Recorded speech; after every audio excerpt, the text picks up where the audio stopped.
I felt more refreshed than I had in a very long time. I felt whole and new. As I opened my eyes, I realized I was lying on top of someone, more specifically, Alexander. I was immediately blushing and wanted to get up before he woke or before Sarah found out. I didn't want her to think I'd just gone and slept with her brother, although technically I had. I was lying flush, right on top of him, both his arms wrapped around my waist, my face in the crook of his neck and our legs entangled. I felt a little fuzzy on the whole falling asleep thing. I knew I'd had a nightmare, although I couldn't remember what it was about. The panic it had caused me gave me the shivers even now, though. Okay, how to get him to let go? I carefully touched his arm to see if I could push it off me. It was hard not to sigh and wonder at the hard muscle in his bare chest. His grip didn't seem that tight, so I started pushing softly, shivering at the loss of warmth when his arm fell to the side. I was so comfortable I would have much rather stayed put, but he was my teacher and the older brother of my friends. It was wrong. I had managed to free myself from his arm and was focusing on freeing my leg now. That was a little more tricky because I couldn't just push him away and I couldn't put too much weight on his chest. That would surely wake him. "What are you doing?" His husky voice made me freeze in my movements. So much for not waking him up. Blushing crimson, I darted my eyes towards his face. He looked like a god with his hands folded beneath his head, his dark hair all messy from sleeping, his eyes hooded as he smirked at me, revealing a set of straight white teeth. Getting up?" I said softly. My voice sounded normal for once. "Why?" he said, a frown creasing his forehead shortly. He moved his arms again, wrapping them around my waist as if to physically keep me from getting up. I shook my head, trying to break eye contact, but his stormy eyes seemed to draw me in. Up close, I could see the darker flecks like gold floating in them, mixed in with lighter shades of gray and soft streaks of violet. "Because it's time to get up," I muttered. "It's 7 a.m. on a Saturday, Gramokoi," he said, raising one eyebrow questioningly. His accent was thickly Irish now, almost as if he wasn't bothering to talk properly. The accent was so thick that I couldn't even make out the last words, although that almost sounded more like a foreign language. I quickly looked to the beside table where an old-fashioned analog alarm stood. Shit, he wasn't kidding. It really was 7 a.m. Oh, I thought it was later. Surely Sarah wouldn't be up until at least 10. I could stay a little longer. "Good," Alexander said, as if I'd spoken the last words out loud. He was tightening his arms around me, his head dipping forward into my hair where he breathed in deeply. Then he relaxed backwards into the pillows again, thick waves of contentment and happiness rolling off him. Was he really so happy to hold me like this?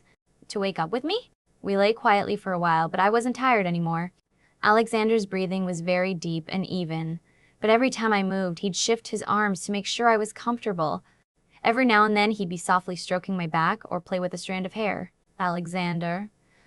"Oh!" While we were like this, he probably wouldn't mind answering a few questions for me. I was dying to find out what was up with his accents. I couldn't believe he really had two. "Yes, Agihamakoi," he replied. I could hear it clearly now. The last words were definitely a different language. "Where are you really from?" I asked, daring to look up to his face again. I wanted to see to make sure I didn't miss anything. I wanted to know if he was honest with me. It seemed like the Irish accent was something he hid. His face was very open, though. He looked pleased, in fact. "Ireland, we all are," he replied, smiling fondly as if remembering pleasant things. "Then why do you talk with a British accent at school? And if Bob and Sarah are Irish too, then why do they talk American?" The questions tumbled from my lips now that my curiosity was getting the chance. He chuckled, his chest vibrating like last night, but I was so focused on his face that the wave of pleasure that ran through me went unnoticed enough. I wriggled around a bit though, my skin feeling as if I'd just been tickled. "I really don't like the sound of American. Don't ask me why." "I don't really know," he smirked, all traces of accent suddenly gone. His voice sounded strange, now that he talked properly American all of a sudden. "See, I have a knack for languages and accents, but the Irish is harder to understand for most people." He interrupted himself to laugh. "If I talk Irish too much, it's hard not to slip into Gaelic for me. I lived a long time in London. British is almost natural to me as well. Bob and Sarah, they want to fit in a little more at school. That's why you can't hear their accent. Maybe they think people won't notice we're related either that way." He laughed again as he finished explaining. It was very clear that he was in a good mood now. I smiled at him. "Oh, so that lullaby and those words you keep saying, they're Gaelic? What do they mean?" He nodded slowly, smiling warmly at me. It sent butterflies flapping around in my stomach. Yes, the lullaby was something my mother used to sing to me when I was little. It's too long to translate, but it's about the moon and a human falling in love with a Baoban Sith. I wondered what that was. Baoban Sith, he pronounced it like Bavan She, and that reminded me of the name Banshee. My mother had told me a story about that creature, a spirit woman, luring men and killing them. I wondered if they were the same. And the words you said? Tea. Alexander cast me a lazy smile. Gramokroye? Yes, those. You said them last night a few times and twice this morning, I said, nodding. The way he said them made me think they meant something sweet, an endearment. Someday I will tell you, with a laugh he added, Gramokroye, Brittany. I frowned. But I want to know now. Who knew if I'd ever be in the position again to ask? We might not even talk again after this. It would be better if we didn't. He could lose his job after all, if the school found out he'd slept with me. That sounded wrong in my head. It made me blush. Alexander chuckled. I promise I will tell you one day. This time I couldn't prevent the sigh escaping my lips at the vibration of his chest. My eyes closing as I shivered, unwanted thoughts of running my hands across his skin and kissing his amazingly soft lips again shooting through my mind. It didn't help that he suddenly ran his hands over my shoulders down to my waist, his fingertips skimming across the exposed skin at the bottom, where my shirt had ridden up just a little. Any more questions? He asked softly. Aren't you afraid you'll lose your job? I asked, equally as soft. It really worried me. He had his 2 siblings to take care of. I didn't want to cause problems. Wait, what was I thinking?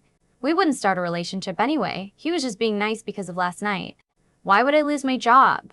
He wondered, one of his hands back in my hair, running soft fingers through it to disentangle the knots. It's against school policy, I mumbled, feeling my face heat up again.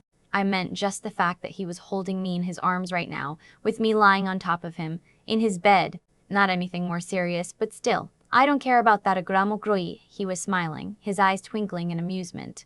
He knew exactly what I was thinking. But, I spluttered, don't you need the money? Run one, I work at the school because I like to teach, not because I need to. He tucked the strand of hair he'd been playing with behind my ear. Oh, that was a new word. I own several restaurants and shops.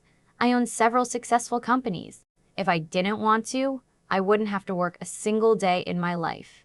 There's no reason to worry about that job. You're more important than that, the last, he added completely serious, his hand tilting my chin upward so he could look me in the eye. Flustered, I said, will you at least tell me what a ruin means? I knew I screwed up on the pronunciation. He laughed. A run, it means something like my dear. There was a soft knock at the door, and then Sarah's muted voice said, Are you too decent? Blushing scarlet, I sat up straight. Oh, she already knew I was here, and she thought we were doing something.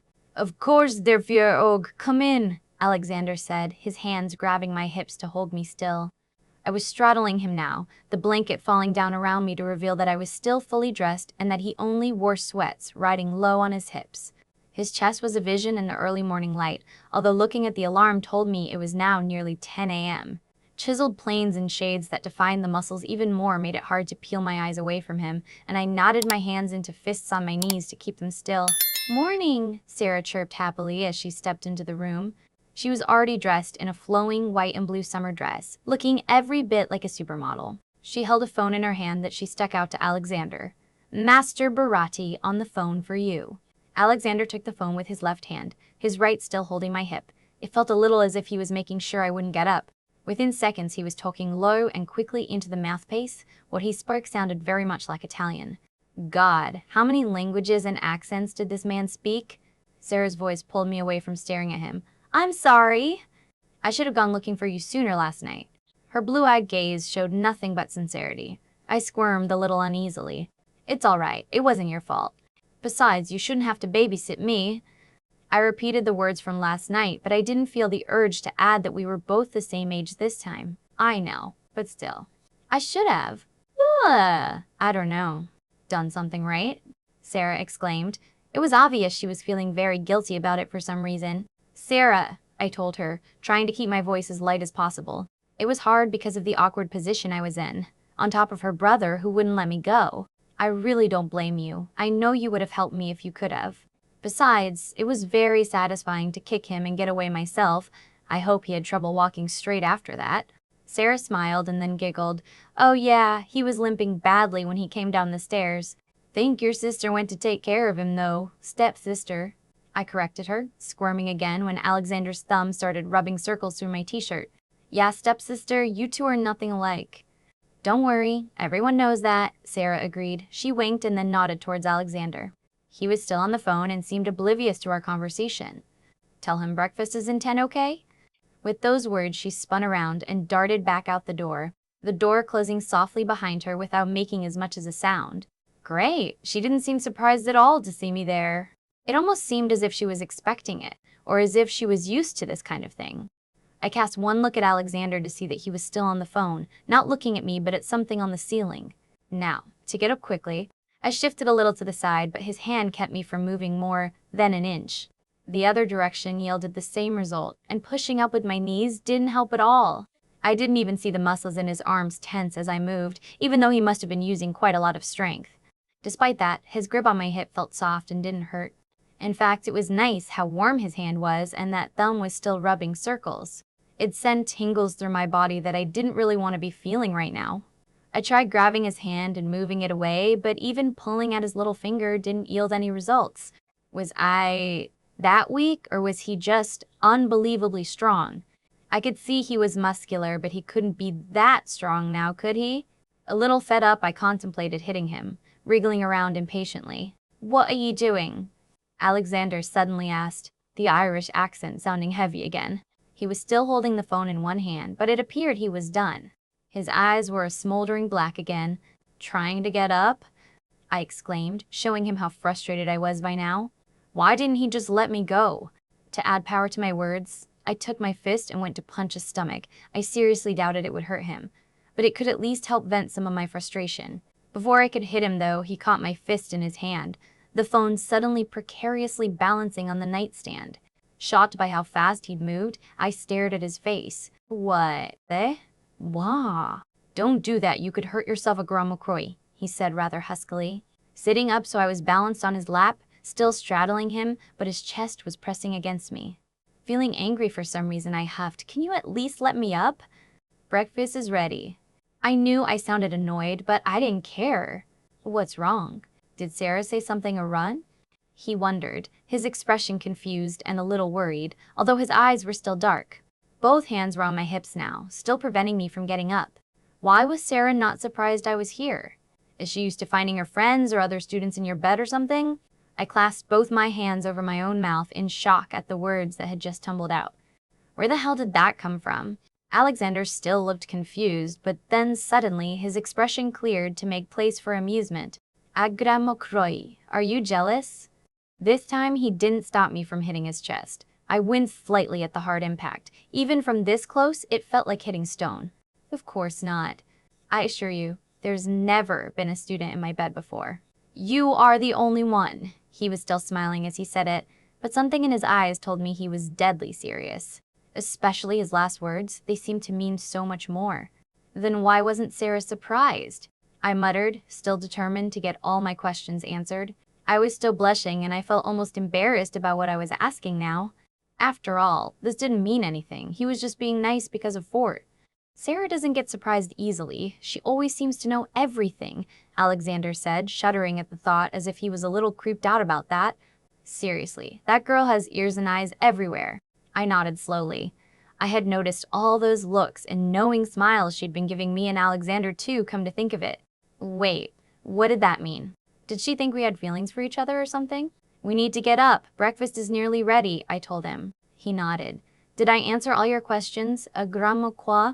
But his hands had finally let go off my hips so I could get up. I frowned at him as I hurriedly got up, nearly tumbling to the floor in my haste. Not really. I felt cold now that I wasn't touching him anymore and a little less whole, but that didn't make any sense. I'm going to get dressed. Bye. With that, I was darting out the door, his laughter chasing me all the way to my room. What he was finding amusing, I didn't know. Probably my hasty and ungraceful exit. Great. I just made a fool out of myself. After I got dressed and made my way to the kitchen, I could already hear voices drifting up. Was that Bob talking? Since when did he talk so much? When I reached the kitchen, they were all sitting there already, all off them looking like the picture of perfection. Bob's mohawk for once, not messy, but straight, and of course Alexander wearing loose jeans and a tight black tee. I sat down hesitantly. All three of them were looking at me, Sarah with an incredibly happy expression on her face, while Bob looked more serious. But a smile was tugging at his eyes. He had a tinge of concern mixed in there, though. Alexander looked the picture of satisfaction. He seemed to practically glow, and his eyes, when they met mine, seemed to hold a spark. "Morning, Bob," I said, trying to ignore how uncomfortable I felt. Disguising my unease by starting to eat, it seemed they were all already done. Was I that late? They picked up their conversation easily. It was about something they'd done last weekend. A hunt they'd all enjoyed quite a lot. I wondered about the fact that they went hunting. I didn't think Sarah was the type for that at all. Hunting boys, now that I would understand coming from her. The doorbell rang, and Sarah was already halfway out the door. "That's probably your chauffeur, Brittany." My chauffeur? I hadn't arranged for anyone to pick me up? So what was Danis doing here? I was hurrying after her, my breakfast forgotten. "Danis? I didn't ask you to get me. How did you know I was here?" I called out, but I stopped in my tracks when I reached the front door, shocked by the sight before me. Sarah was pressed against the door jamb, her arms wrapped tightly around Danis's neck, one hand in his blonde curls. Her legs she'd wrapped around his waist, pulling him even closer, and I didn't want to know where the hell his hands were. Most importantly, they were kissing like their lives depended on it. My mouth hanging open, I just stared. What had gotten into them? This was just the weirdest thing ever. Sarah hadn't tried anything with a guy last night as far as I'd seen, but now she was making out with Danis, whom she hadn't met until just now? "Come, I'll drive you home." "They'll be busy for quite some time," Alexander said, appearing by my side and pulling me with him out the door. He picked up his keys from that silver dish along the way. One last look as the door closed behind us told me they were, still kissing, making their way up the stairs now. I cringed. I didn't want to see that. We didn't talk in the car as he drove me home, and the silence was comfortable despite of this morning and last night. I guessed our shared shock of seeing Sarah and Danis like that had something to do with it. After a while, I ventured to ask, "What was that?" Alexander didn't immediately answer, but said then, "A reunion." It sounded like he had to think about what he said. There hung more to that single word then, just a simple reunion. I didn't think they'd met before anyway. I had talked to Sarah about Danis, and she had shown no sign of recognition after all. When the big, cold house that I was supposed to call home came into view, I couldn't suppress the sigh from escaping my lips. He pulled up into the driveway effortlessly and left the engine idling. "Hand me your phone," he said, preventing me from getting out of the car. Shocked, I stared at him for a moment. My phone? What did he want with that? I pulled it out of my pocket and handed it to him, though, when he held out his hand and looked at me. It was a look that said, "You better obey me." I'd only seen him look at a few people like that before, kids in class that were disrupting the lesson. I dropped my old crappy phone in his hand and shrugged. "Why?" He was already typing something into my phone. "I'm giving you my number." He glanced at me as he handed me the phone back, his face completely serious and tinged with worry. "Do not hesitate to call me, okay? If there's something wrong, anything at all. Or if you just want to hear a friendly voice," as he spoke. A soft caress touched my mind, easing some of my anxiety and worry. It didn't take away the sense of foreboding, though. Danis being sent to pick me up? Did that mean my father was home? Okay, I blushed again. I wanted to stay in his car and go back home with him. I didn't want to go back to this house ever again. Nothing but unhappy memories so far, and being with this family was anything but nice, ever. I felt a little like Cinderella sometimes. Taking a deep breath, I opened the door to get out. A hand on my arm stopped me. "I mean it, Britt. Call me if there's something going on." "If you want to get away, I'll come to pick you up again." His eyes were large and stormy as always, but now also filled to overflowing with concern. I nodded and forced a smile, to show him I was fine. He didn't seem to buy it. "One last thing, Britt. Will you tell me his name?" His voice sounded remote and controlled again, steel covered with silk. I shivered. I knew exactly who he meant. "Fort, that's all I know." Alexander nodded and let go of my arm at last. I hurried out of the car into the front door. Rubbing my arm where he'd touched me, the skin was tingling. I waited at the front door to watch him drive away, waving half-heartedly. When the flashy red car was gone, I turned and knocked on the door. I didn't have my keys on me. They were still in my bag in the guest room in Alexander's house. With Sarah and Danis's shocking surprise, I'd completely forgotten about my bag.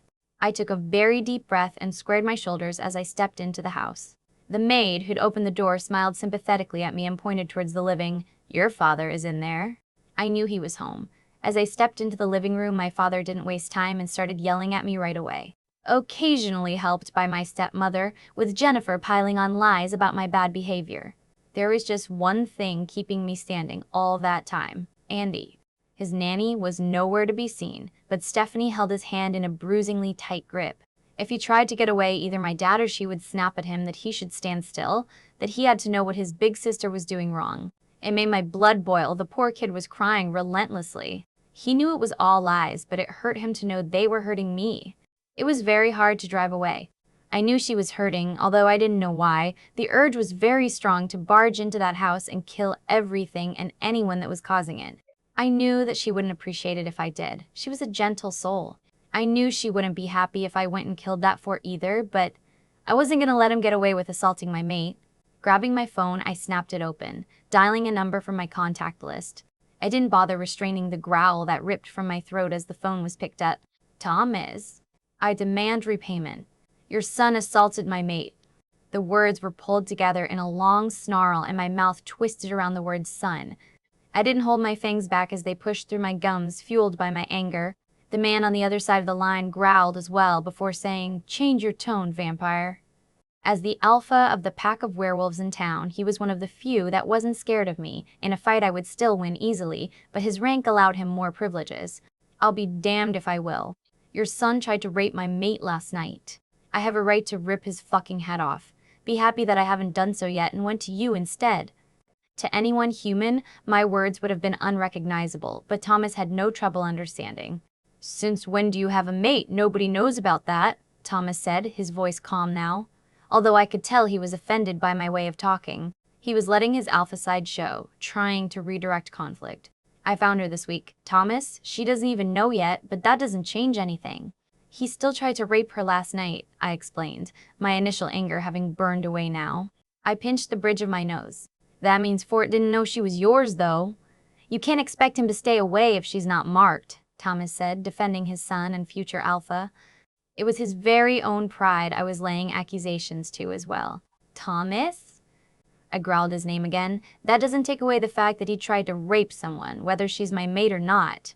That's against the rules. It's wrong. He needs to be punished." It was quiet for a moment before I heard Thomas sigh. "Will you allow me to punish him? Or do you demand your right of repayment?" The monster inside me wanted nothing more than to get the chance to pound Fort's face to mush, but my rational side said, "Fine, but if there's another incident, I won't be so nice."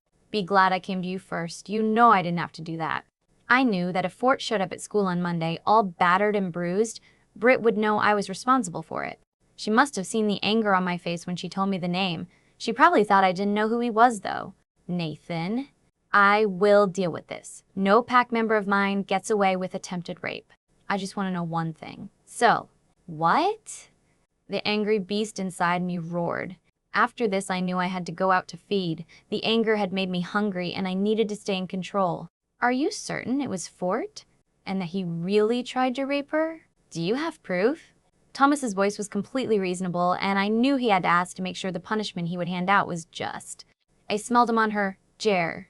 I saw her memories. They were very clear," I said, my voice no longer distorting into growls and snarls, but tight and controlled.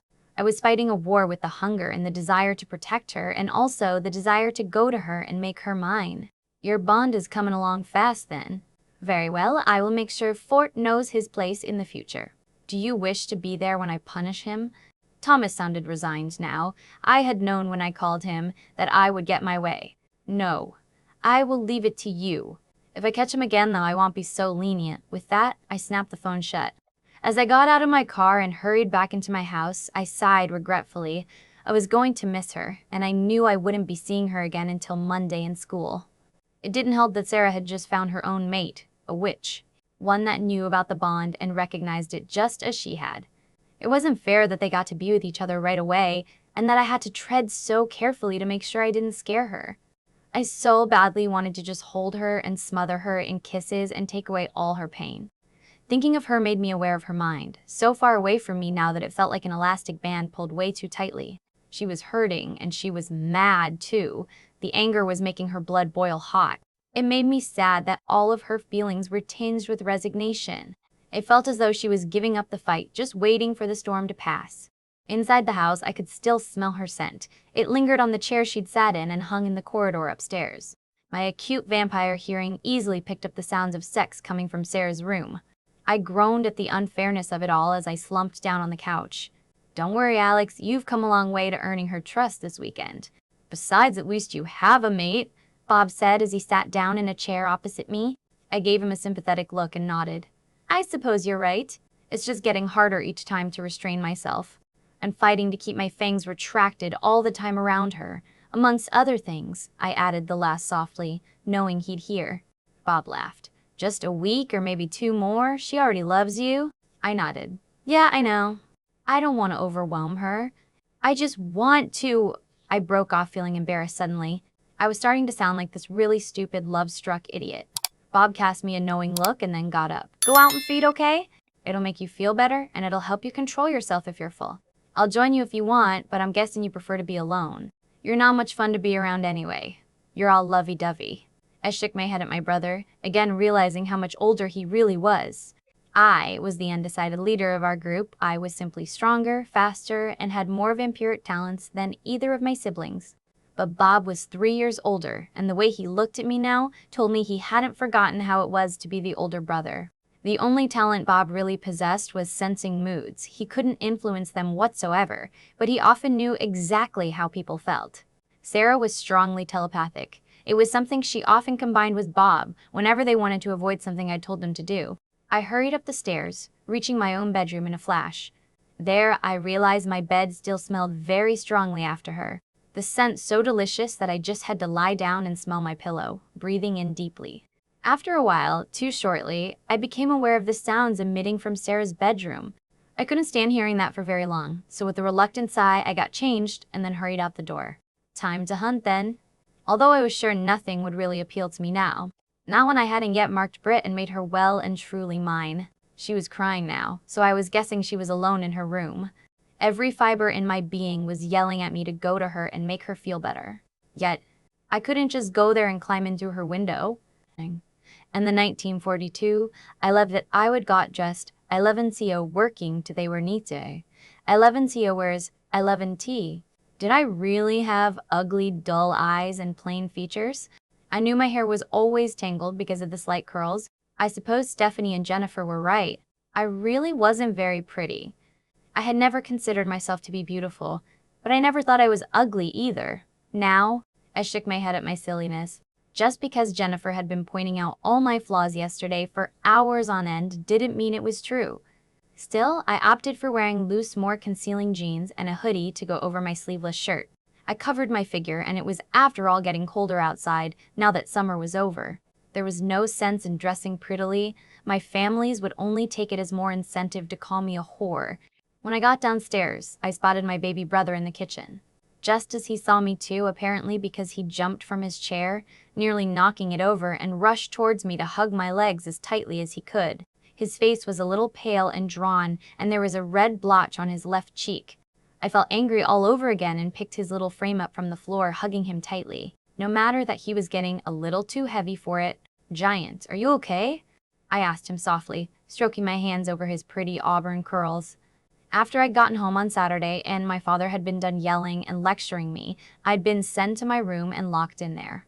I hadn't seen Andy since, but I knew he'd been trying to get to me. Even daring throwing a tantrum at Stephanie when my dad wasn't around. It's when he'd earned the red blotch, I guessed. Stephanie must have hit him. I miss Mommy and home, he whispered, and I could feel him starting to cry again. His sobs muffled against my shoulder. Behind him at the kitchen counter stood his nanny, and for once she didn't look stern, her face softened by a look of compassion. I shot her a grateful smile as I softly rocked my baby brother to and fro. It's okay, Giant, I miss her too. But you remember our dreams, right, honey? About getting our own place? Eating ice cream all the time? I told him gently. Usually that would cheer him up, and then we'd spend hours fantasizing about all the things we'd do and have. Today, my baby brother just kept on crying, shaking his head and balling his little fists. Those are just silly dreams, Brittany Lee, Stephanie says. You can't take me away when you leave. She says it's against the law. The tone of his voice, so solemn, told me he believed that now, and that I should too. No, no, Andy. Don't listen to her. I will find a way. I promise. I'm not going to abandon you. Got it? Oh, boo-hoo, how touching. Jennifer snapped from behind me all of a sudden. I stiffened and clutched Andy a little more tightly to me. Then I sat him down in his chair again. When I turned around to cast a look at Jennifer, she quickly looked away. Was that sympathy I saw in her eyes for a moment? I wasn't sure. Be strong for me, okay, giant? I whispered as I ruffled his hair. He nodded, and, albeit still sniffling a little, he squared his little shoulders and smiled at me. The sad look didn't leave his pretty golden eyes, though. Let's go, slut. Come on, I don't want to be late. Jennifer sashayed out of the kitchen towards the garage. I must have been mistaken about that look. She was once again dressed in a short, revealing dress. Black this time. Her hair and makeup done like a model. I kissed Andy on top of his head and followed her. For some reason, Dennis had just quit his job, right when my father wanted to fire him instead for not being there when he called him on Sunday. But with Dennis gone, it meant I had to ride with Jennifer to school. That was something she definitely didn't like. When we were nearly there, she suddenly stopped and said, "Get out! You're walking the last bit." I didn't hesitate getting out, even though I knew it meant I'd be late. If I didn't, she'd tell her mother another lie about something I'd done. I couldn't let that happen. I couldn't let them yell like that at me anymore in front of Andy. It was killing him. When I reached school, I wasn't as late as I thought I'd be. Anger at my so-called family for hurting little Hay had given my feet speed, it seemed. Jennifer, of course, was right at the center of attention, with everyone staring at her expensive car. I slipped inside unnoticed when I saw neither Bob or Sarah were there yet. In fact, Sarah didn't show up for her entire first period, but I was glad to see that Bob was there in second period. He cast me a gentle smile and patted my hand as if to tell me everything was okay. When I asked him where Sarah was, he said, "Still at home. Probably doing something dirty with Dennis." What? She's skipping to be with Dennis? Does Alexander know? I whispered loudly. Luckily, the teacher didn't seem to hear. Bob nodded. Of course, he told the principal she's sick. Why the hell does he help her skip school so she can be with her? Boyfriend? Weren't brothers usually all protective about that sort of thing? Surely he knew she'd be having sex or something. Wouldn't he want to prevent that? Bob smiled a close-mouthed smile. Trust me, he couldn't keep them apart even if he wanted to. We're just hoping that they get all of this. Lust out of their systems during the day so that we can at least sleep at night without having to hear them. I felt myself flushing scarlet. Wow, was it that bad?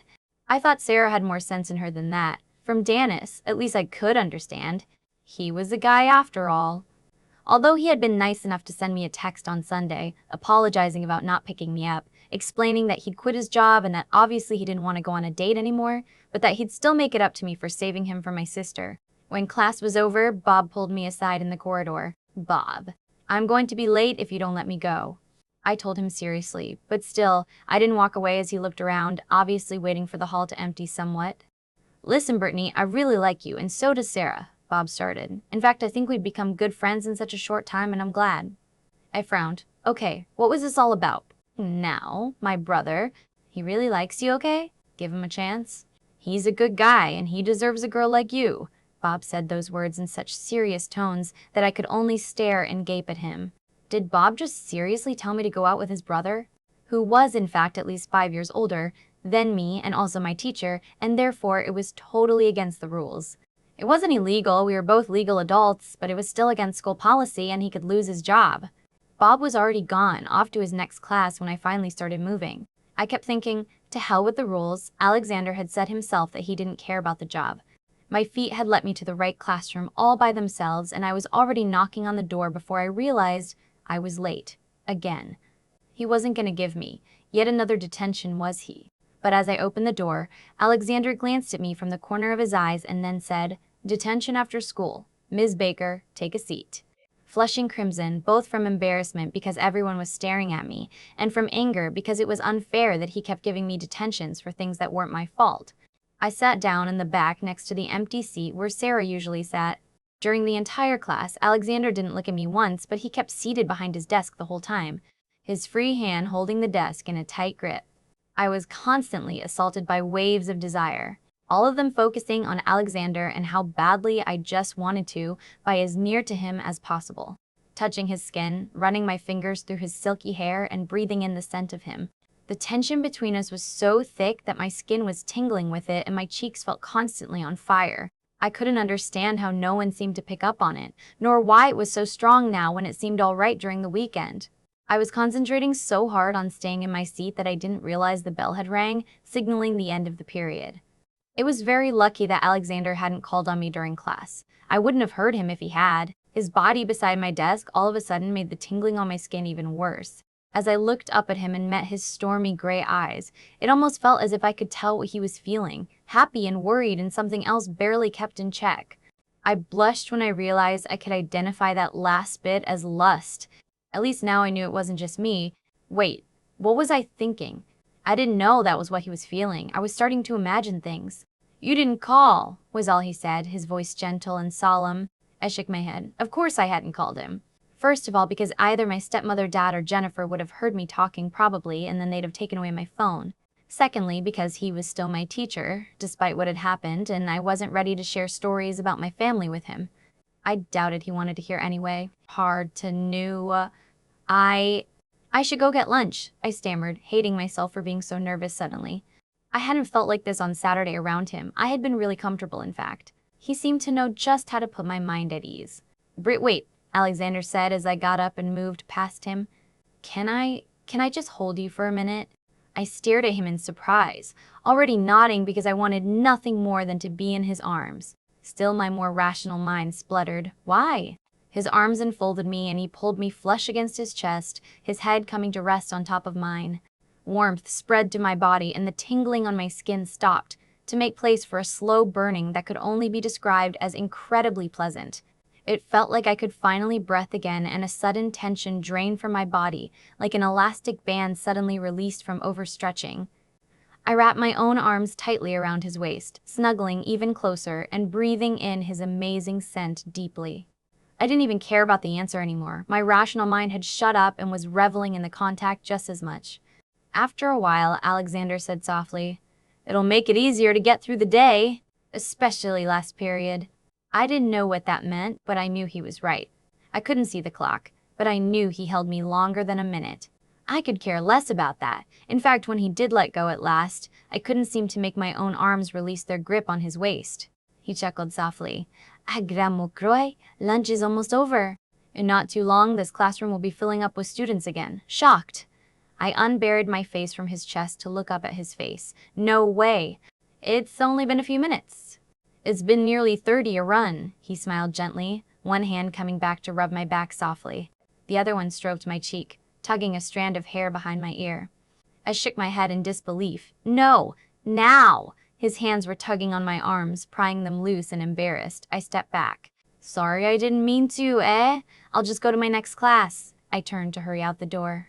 "No, I am sorry, Agramokroyi. Because of me, you missed lunch." "I will see you last period," he said, his voice sincere, his eyes stormy and warm. I felt that soft touch on my mind again just as I smiled at him one last time as I darted out the door. Warmth and love filling my head. It was a good thing the halls were still deserted and nobody saw me leave. I felt a little sorry for Bob for letting him eat lunch all by himself, but just having spent those last 30 minutes with Alexander had made me feel really good. I could handle whatever the day decided to dish out now.